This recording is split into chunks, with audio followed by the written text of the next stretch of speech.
What if I told you that almost nobody in SML actually had a normal childhood? At first, SML looks like pure chaos. Junior is spoiled, Joseph is loud, Cody is weird, Jeffy is uncontrollable, Penelope acts like the normal one, Patrick seems random, Bully just seems mean.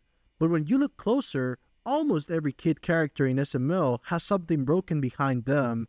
They are not just weird for comedy, a lot of them are shaped by trauma. Junior is usually seen as an annoying spoiled kid, but his childhood is actually terrible. His dad constantly neglects him, yells at him, insults him, and has physically hurt him many times throughout the series. Junior grows up in a house where attention is inconsistent, affection is rare, and parenting is mostly anger. That explains why Junior acts the way he does. He is needy because he is ignored. He is controlling because his own life feels unstable. He causes problems because in his world, being annoying is often the only way to be noticed. Joseph's childhood is just as sad, but in a different way. He acts confident, funny, and loyal, but underneath that, he is a kid who was abandoned by his own mom.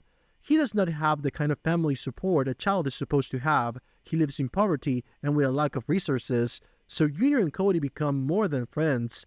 They become the closest thing he has to stability.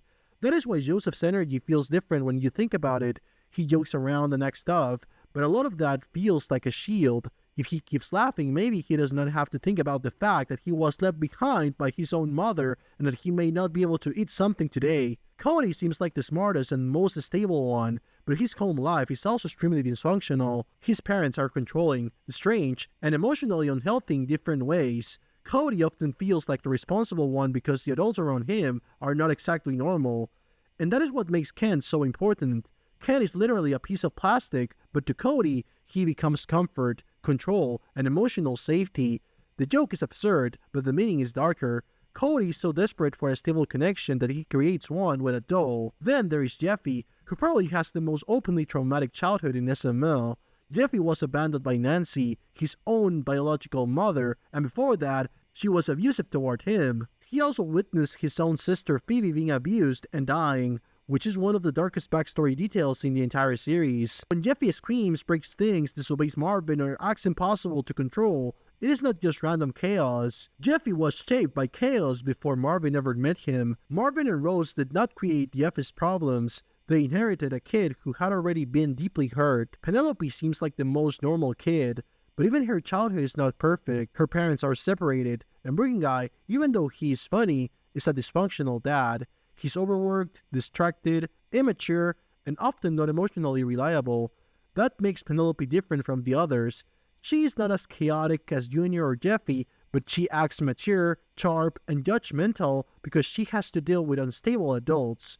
Her childhood damage is quieter, but it is still there. Patrick's childhood is shown more through behavior than backstory.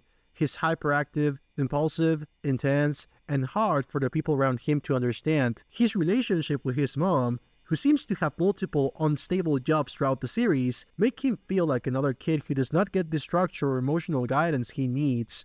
Patrick is not just random. He feels like a child whose behavior is treated as a joke because nobody around him knows how to actually help him. And then there is Bully.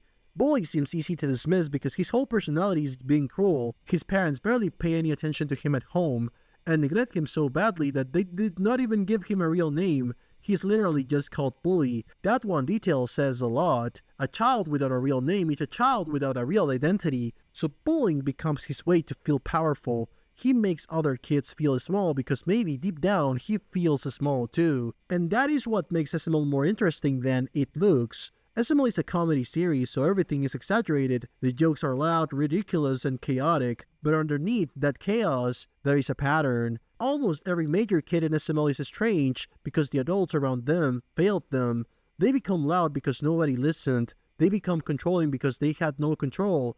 They become mean because nobody made them feel loved. They become weird because weirdness was the only place they felt safe. So when you watch SML, you can laugh at the madness, but you can also see something deeper. Behind almost every joke, there is a kid who did not get the childhood they deserved. And that is why nobody in SML really had a normal childhood. Follow me, you want to watch more funny videos like this one.